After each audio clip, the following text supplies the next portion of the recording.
You take it with a grain of salt. I don't believe that. A little bit. Be careful. Yes, sir. It's powerful, Bishop. I was at the mall a few days ago, and I saw something that was very interesting. I saw this Asian lady had this black style like clothing store, right? You see Malcolm X t-shirts, you see all of this, and she has an actual store. I walk in and I notice that she speaks to none of the black people, but she's selling black style clothing, all of these things, and very disrespectful, all of that. That same day, this Asian lady cuts this black woman in line. And I'm like, wow, all of these other cultures feed off of our people. We still give them our money, whether that's Chinese food, all these things. Why does every other culture in this world, on this planet, feed off of us? Why did they choose us to always leech off of, whether that's in sports, entertainment, whole nine? Easy pickings. Black people spend, was it 3 trillion? Might be more than 9 that. trillion. 9 trillion. Yeah. 9 trillion.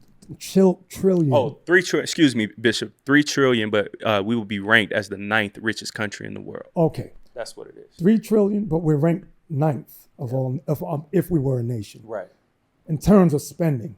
When you read Deuteronomy 28:43, one of the curses that God said would come upon us for breaking his commandments is exactly what you're talking about. Read that. Deuteronomy chapter 28, verse 43. The stranger that is within thee That's the other nations. shall get up above thee very high. If you ever notice, Chinese don't have to worry, especially if they're new Chinese to the country. They have a different bracket than the ones born here. The ones that come from China or different places, they're given grants to succeed. They're given grants to learn the language in the Black and Latino communities, to do business amongst Blacks and Latinos. Like, same story that you just gave. I was on Eastern Parkway in Brooklyn, New York. Me and my wife just got off the bus this long time ago. We were boyfriend and girlfriend at the time. Anyway, I said, hey, I want some Chinese food. I want some chicken and fries. Going to the store, and it's kind of crowded. So with me and my wife was talking about something, blah, blah, blah, blah, blah. And I hear, how can I help you, baby? What you want? You want some fried chicken? How about some collard greens? I turn around, and it's a Chinese lady. I'm like, what the hell? I thought it was a Black woman asking me that. And I said, how you learn to talk with that Southern drawl? She said, they teach us that when we come to the country. So I was like, what the hell is going on? And that was when I was like 19, 18, but it always stuck with me. I've gone to Spanish communities, Chinese store. They speak perfect Spanish. I'm like, what the hell is this? So read that again. I'm sorry, interrupted. The stranger that is within thee shall get up above thee very high, and thou shalt come down very low. Now I challenge any Black man, Black woman, go open a Black business in Chinatown. See if you can do it. You can't. Go to Little Italy and try to open a Black business at Little Italy. Little Italy. You can't do it. Even in the East Indian communities, like in Flushing, Queens, New York, you can't do it. Go ahead. He shall lend to thee, and thou shalt not lend to him. Mm-hmm. He shall be the head, and thou shalt be the tail. So that's prophecy right there. That is prophecy. That's the dogs around Lazarus. Remember, so the dogs would lick Lazarus' wounds. Yeah. That's the nations coming, taking from us. Lazarus was already jacked up. Oh, he got boils and sores on him. Talk about Luke. The book of Luke talks about that parable. And it said dogs came, licked his wound, licked his sores. They would take. They don't care if you're on welfare. In fact, the new thing, I forgot what this new company is, where they lend Black people money. Yeah, seeing that. And a lot of Black people in Atlanta have not paid these companies back. So what the companies, not only are they putting it on your credit report, but they're suing you now. They said, we're taking you to court and we're going to take everything you got. And it's like, wow, you can't make this stuff up. But these are what the nations, you think it's a blessing. It's like a Trojan horse. You say, oh, this is a good gift. But your enemies is on the inside of that Trojan horse waiting for you to go to sleep so they can kill you. So likewise, they come and say, we're going to give you money at a low, very low interest rate, knowing that certain Black people, a certain demographic of Blacks, is not going to pay them back. Wow. I said, okay. And they know that already. It's a plot. It's a plan. So all I can do is warn people. Nobody listens. But the ones that do listen, power to the people. Indeed, Bishop. Hearing that, right? Asian person with that Southern drawl, I thought about Sinners instantly because as we saw in a black town, Clarksdale, Mississippi, all black folks, but then we see this Asian couple. She's servicing the white-owned side, white-only side, and then the husband, he's with all the black people, right? And then as well, later on in the film, she's the first one that actually breaks and allows all the vampires to come in. But how did you feel from seeing the film Sinners, if you have, Bishop? I saw the film Sinners, and I really liked it. I enjoyed it because it showed you that Christians, Democrats, white people, I'm talking about white people, they have this thing amongst them. Remember what the vampire says when he walks to the house? I mean, not the house, the club. Yeah. He says, we just want to play music. It's all about love and unity. Hey, that's the Trojan horse you were just talking about. That's the Trojan horse. And that's what Christians do. That's what Democrats do, these liberals. It's all about unity. It's all about one love. people. One people. Yeah. Give me that in 1 Maccabees 1. I'm going to show you that in the Bible. It's in the Bible. 1 Maccabees 1, I think it's 41 years. Yes, sir. 1 Maccabees chapter 1, verse 41. Moreover, King Antiochus wrote to his whole kingdom. King Antiochus or King Antiochus was a Greek king. Go ahead. That all should be one people. That all should be one people. And everyone should leave his laws. Leave the laws of your country. So all the heathen agreed according to the commandment of the king. So all the other nations agreed, but watch this. Yea, many also of the Israelites consented to his religion. See that? Many of our people, the Israelites, consented to his religion.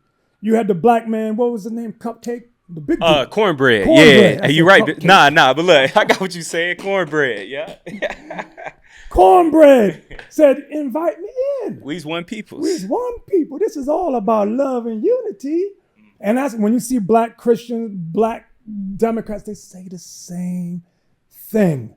So when the brother put it, Ryan Coogler, yes, sir. put it in the film, I sat there actually in admiration. Yep. I said, look at this. We've been preaching about this on the street. Now it's in a movie. I don't know how many people picked up on it, but, and how the music, they said music draws the savage beast. That's an expression. Whatever sin dominates your life will draw you in. That's why in clubs, it plays upon the sins of adultery, fornication, sexual sins, drunkenness, and then violence is number 4. Those 4 sins are in the clubs. Then black women, I don't know why I got shot. You got shot because you were shaking your BBL in the club and 2 different men want to have sex with you and they got into a fight. You drunk, they drunk, now you're shot and they dead and he's in jail.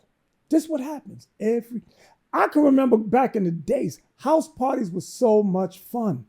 We had Kool-Aid. That's what we had, Kool-Aid. We didn't have no liquor. Kool-Aid and good music. It was fun.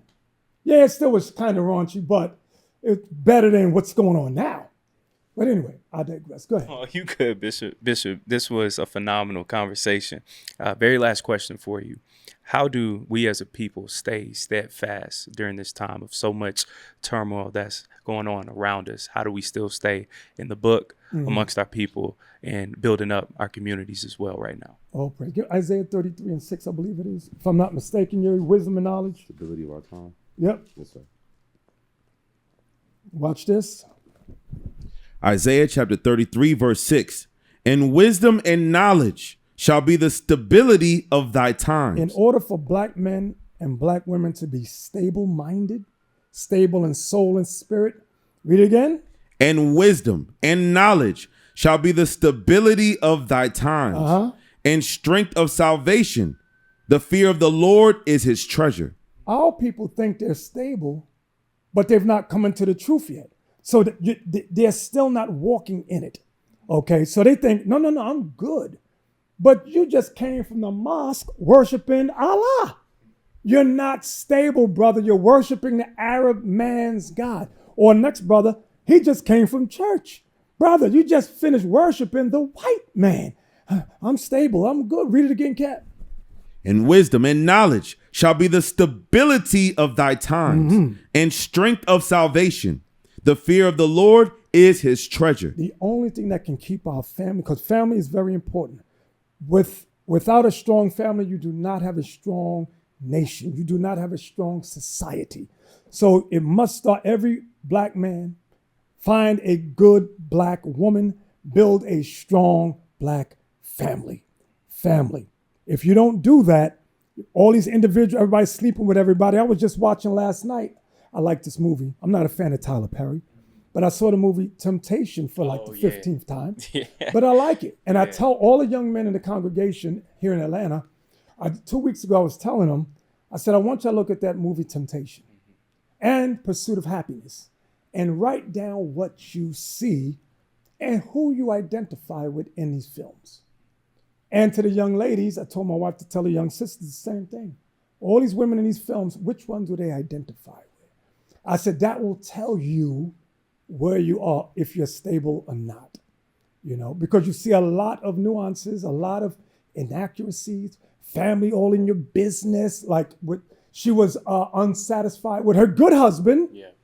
She saw this guy he made 6 figures. Didn't he make 6 figures? Mm-hmm. Women go, I want a man with 6 figures. Private jet. Yeah. Probably, listen, I got to say this.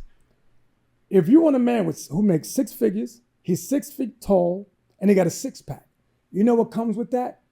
6 fetishes, 6 vices, meaning he's not going to hold you down as his one only woman. Why only you? His fetish, his vices is multiple women at one time. Or his vice might be a P. Diddy vice. I want to see this dude over here have sex with you. That's my vice. That's what I like. Now, are you going to turn down the 6 figures? Give me that 1 Timothy. I got to show you. Because our women, I've heard it all the time. He got to make 6. And where did they get that from? TV? The internet? Give me that. 1 Timothy 6 and 9, I think it is. Yes, sir. 1 Timothy chapter 6, verse 9. But they that will be rich fall into temptation and a snare. When you become rich, you fall into temptations and a snare. Regular sex becomes boring. Why? Because all your rich friends is doing this. They're jet setting here, flying this one in, flying that one there. Go ahead. And into many foolish and hurtful lusts. You got baby oil everywhere. You slipping and sliding. R. Kelly is urinating on women. Little girls. He said, I don't want no grown woman. Why get an old hoe when I could get a 13-year-old virgin?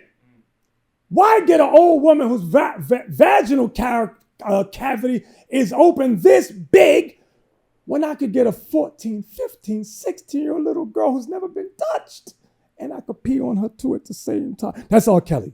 It's not me. There's somebody who'll clip that and go, listen, that's R. Kelly. He has he makes more than 6 figures. What comes with that? A 6-figure fetish. Andrew Tate, in the Tate brothers, same way. Who else you got out there? Who else you got? I don't want to say it, but Unc, man, Shannon Sharp being 60. Yeah, and she's 19. There you go. Yeah. That right there. And not only did Cat Williams warn him, Monique warned Shannon Sharp. Yeah, you're right. The prophets, we on the street saying, hey, don't do A, B, and C. Give me that Colossians 3 and 5. Everybody got a particular sexual thing that they like, but this is what God says in Colossians chapter 3 and verse 5. Colossians chapter 3, verse 5. Mortify. The word mortify means put to death, deaden. What does God want us to deaden in ourselves? Read it again. Mortify, therefore, your members, which are upon the earth. What are our members upon the earth that we must deaden? Fornication. We have thoughts of fornication. God says, kill that. Go ahead. Uncleanness. We have unclean thoughts of perversion. God says, kill that. Dead that spirit. Go ahead. Inordinate affection. Inordinate affection. For children, for a woman's booty hole in and out. Just stop. God says, deaden that you got in you. Go ahead. Evil concupiscence. Evil sexual desires. I want, what do they call that? A DP. Double penetration. 2 men, 1 woman. Or 2 women, 1 man. Go ahead. And covetousness, which is idolatry. And God says covetousness, because that is the root of I want. Covetousness means I want what God says not to have. I want this type of sex. I want that type of sex and that type. right there. That's what we want. Like I always tell the young men, they come into this truth and they struggle with porn. And they ask, why do I have problems? Because we'll have, in Atlanta alone, how many virgins just graduated? The 5 sisters are virgins. They're in their late teens, early 20s now. Virgin, never been touched. We tell them, men, these are the type of women you want. These are the types right here. And there's a lot of single sisters. We say these women here, this whole group right here, no children. These are the types you want. But because of pornography, messing with their mental, they like one brother says, oh, I was talking to this sister. I don't want to talk to her no more. I said, let me see her. What does she look like? Is she ugly? Is she busted? What's wrong? So I look at her. I said, she's a nice looking sister. I said, do you watch porn? He says, yeah. I said, well, who do you watch on porn? He said, Pinky. Now I haven't watched porn in a long. I said, who is Pinky? I said, show me a picture. He shows me the picture. High yellow girl, the big weave and all that, the nails, the beat. She got fake breasts and fake butt. I said, that's why you'll turn down a normal woman, a good, decent girl, virgin, for that. Now you messed up. There's nobody called Pinky that's going to come in here. I said, when you got fake breasts, you can't breastfeed. That's done. So you got to give the baby Infamil and all that other unclean stuff. I said, brother, your mind is messed up. You don't talk to no sister till you get your mind clean.